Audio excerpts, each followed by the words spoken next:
For the third season in a row, the Phillies have been knocked from the MLB playoffs. 3 years in a row, and each year has brought an even more frustrating feeling than the last.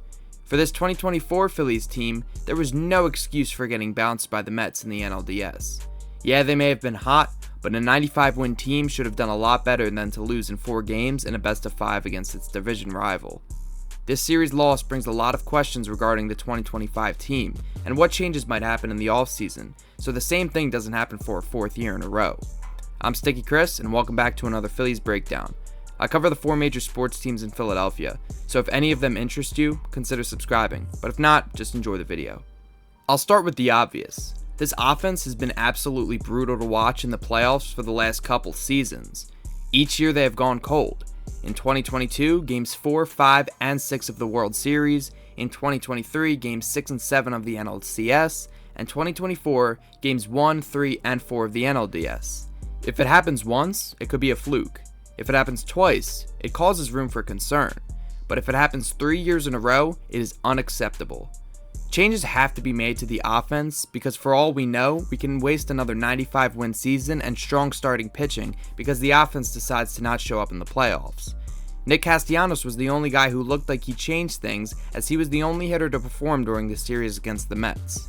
The problem with the Phillies offense is their inconsistency. They go on runs where everybody hits for like a week, but then they go on longer runs where nobody hits.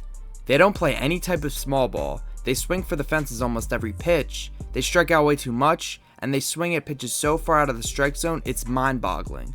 You can't win with an approach like this, and I think this all starts with the hitting coach Kevin Long. People thought Kevin Long was one of the best hitting coaches in the league when he came to the Phillies, but I think he's one of the worst. He seems to be ruining the approach of all of our hitters, and they've become worse because of it. I'm going to go player by player and describe how Kevin Long's hitting approach has destroyed the Phillies offense. Kyle Schwarber was always a power hitter who would strike out a lot, but after joining Kevin Long in the Phillies, he has led the league in strikeouts for 2 of his 3 seasons, and his batting average hasn't reached .250 since. I know that he worked with Kevin Long in the Nationals, but that was for only half a season. When he was traded to Boston, he struck out less, hit for a higher average while still maintaining that consistent power, helping lead the Red Sox to an ALCS run in 2021. Kevin Long has restricted Schwarber to a 3 true outcome hitter, but I think he's better than that. Yeah, he hits more home runs than ever before and walks a lot more, but it is making him a worse hitter overall, and he loses a lot of consistency with this approach. Moving on to Trey Turner, he was a consistent all-star and MVP candidate with the Nationals and Dodgers. He is just a couple years removed from leading the league in hits, average, and total bases. Besides the strikeouts being at a high rate, the stats don't show how Kevin Long is ruining his approach. Watching Turner on TV does. All he does is swing at pitches down and away out of the strike zone no matter what the count is. He can be up 3-0 and he'll still swing at that pitch. He is also missing a lot more off-speed pitches in general, and that is because he's being told to swing for the fences every pitch.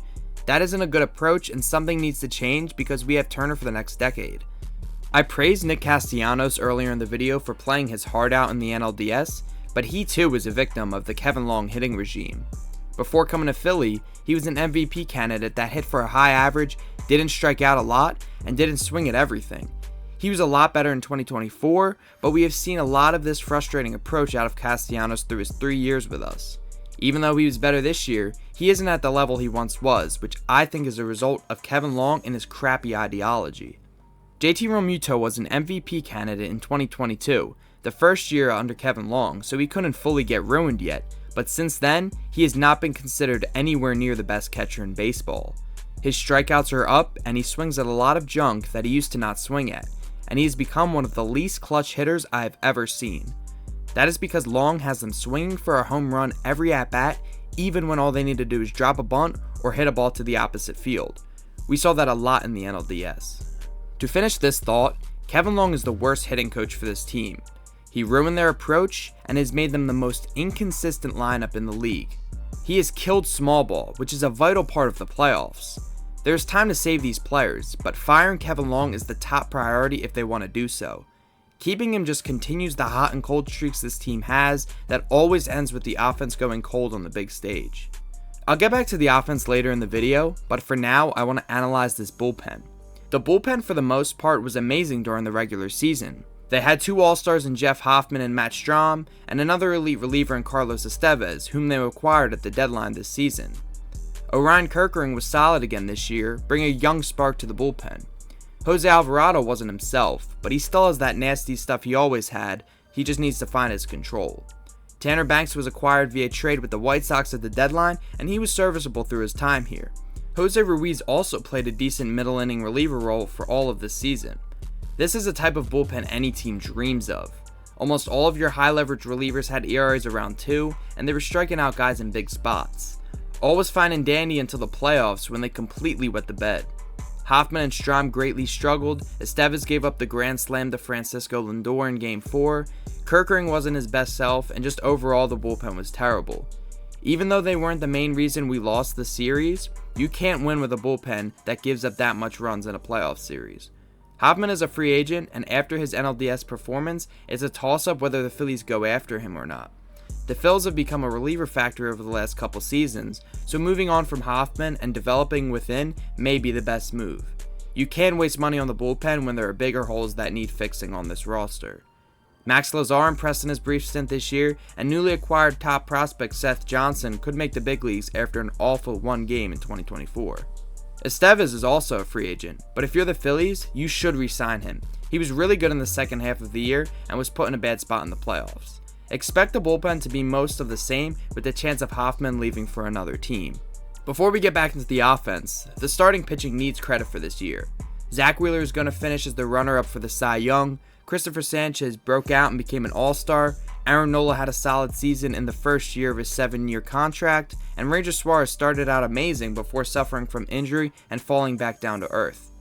Those 4 guys are locked in for next year, and will make up the majority of the rotation. The 5th starter spot is the big question that has been looming over this team for quite a while. Taijuan Walker had one of the worst seasons by a Phillies player that I've ever witnessed, and they still owe him $18 million a season over the next few years. Taking him over a cheaper Zach Eflin was an awful move by the front office. On the current 40-man roster, there's Kobe Allard, who was okay in his limited starts this season, and Tyler Phillips, who started strong but struggled. Phillips is likely going to get another chance next season because he has some potential. Seth Johnson, who I mentioned before, could look to win the 5th starter spot at some point throughout 2025. When top prospect Andrew Painter is back and fully healthy, I expect that he wins the 5th starter spot, as he was poised to win it coming out of spring training in 2023 before suffering a UCL injury which led to Tommy John surgery. Dave Dombrowski said that he will be on a strict innings limit next season, so if he were to start with the Phillies, he wouldn't be pitching in September, so I expect him to get a call-up in late May or June or something around that nature so we have him for the playoffs next season. Mick Abel is another Phillies top prospect that is expected to make the majors sooner rather than later. He was terrible in 2024, but he could come back and fight for the 5th starter job in spring training. You never know. He could also be dealt in a trade for a bigger name player. The Phillies also might go out for a proven starting pitcher on the trade market, but I don't think that's as likely. For now, we have no clue who that 5th starter is going to be. It's just something we'll have to monitor this offseason and into spring training. Now back to the offense, some serious questions are to be answered this winter. We already talked about firing Kevin Long, now it's time to discuss what players need to be gone or where they need to be moved to in 2025. I'll go down the batting order starting with Schwarber. Kyle needs to be on the roster in 2025. He is a slugging bat that can hit a lot of home runs out of the leadoff spot and draw a lot of walks. A new hitting coach will help him become one of the best hitters in the National League in my opinion. He is staying. Trey Turner will 100% be staying in as he's locked in for another 9 years.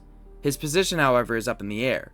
He's become one of the worst defensive shortstops in baseball with the Phillies, and it doesn't look promising for him at that position. Second base is taken by Bryson Stott, who we will talk about a little later, but center field is up in the air.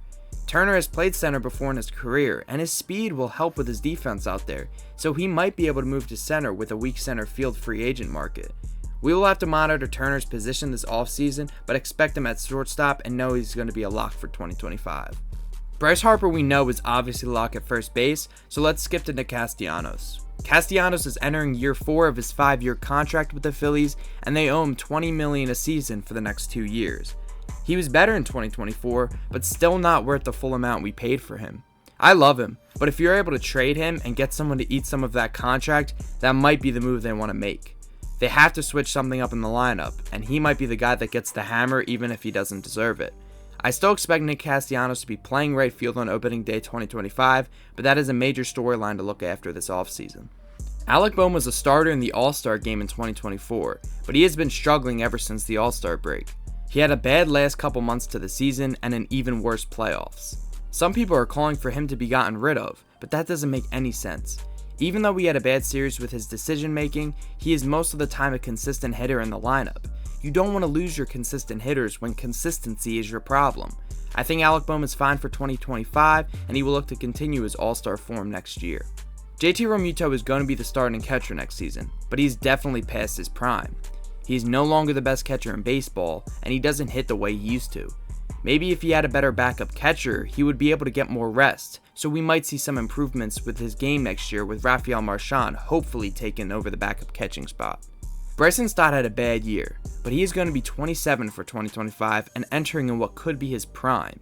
He showed what he can be in 2023, and with a better hitting coach, I think he can unlock his full potential next season.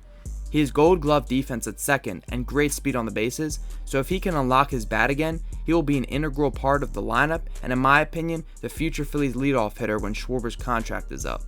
The outfield is where the question marks start to fly. Brandon Marsh had an okay regular season, but a terrible postseason. He can't hit lefties to save his life, and he took a major step backward in 2024. He has become a platoon guy, and it doesn't look good for him going into 2025.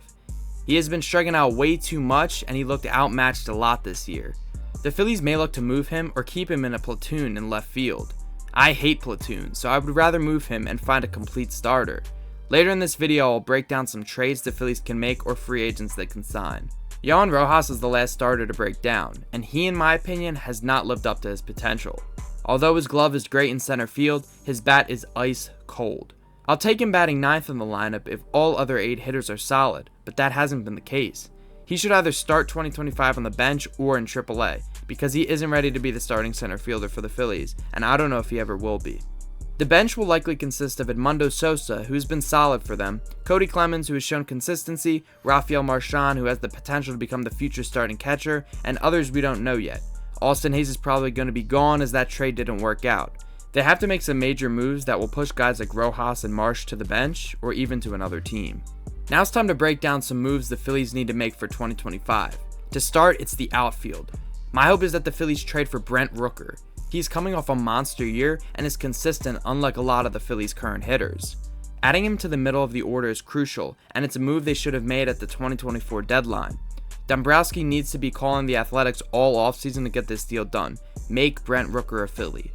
Since there is no center fielder that jumps up and down to me on the free agent market, I said the best move for the Phillies would be to shift Trey Turner to center field and sign Willy Adames to fill shortstop. Adames is a really good fielding shortstop, and moving Turner to the outfield will improve his defense as well. Turner often misses ground balls and makes bad throws to the first baseman. He doesn't have to do that stuff as much in center field. His speed will help him track fly balls, and he already has good experience at the position. This move adds another solid hitter to the Phillies lineup while also strengthening the defense. I will make another video sometime in November or December giving all offseason targets I think they should go after, but for now, Adames and Rooker would be a dream come true. The bench guys need to be cleaned up this year. No more Garrett Stubbs, no more Austin Hayes, and other guys that can't play. With the moves I mentioned just now, you can move Yohan Rojas and Brandon Marsh to the bench, filling up the 2 spots. Marchand is going to be the backup catcher, and Sosa is a surefire bench guy. Cody Clemens will be the 5th bench guy if they plan on carrying one, but they will most likely go with 4. There's a possibility they move Rojas in a trade, which I would be perfectly fine with, creating a spot for Clemens on the bench. Another key thing we need to look at is the Phillies' prospect pool. Guys like Aiden Miller and Justin Crawford are quickly on the rise, and both of them have made Double-A in 2024. Miller probably has at least another year left in the minors, but there's a chance we see Crawford at some point in 2025. If the Phillies don't make big moves at center field, they might need to call up Crawford to fill a void. I love Justin Crawford for this team because he's not a big power guy, instead a guy who gets on base and hits for contact and has a lot of speed. That is what this team needs. Watch for him along with Aiden Miller the next year or so. The 2024 Phillies let the city of Philadelphia down. They definitely let me down. In order to not repeat this collapse, they have to make these changes that I discussed in this video. The most important being firing hitting coach Kevin Long. Rob Thompson is safe for now, but Long should be long gone. It should be an interesting offseason. The next time we see the Phillies, I'll be getting ready to go off to college, meaning I'll be able to do a lot more coverage on them as I won't have all my extracurriculars. I'm excited for 2025, but I'm going to warn you all, if significant changes are not made, we will be sitting at the same spot next October wondering what we are going to do to win in 2026.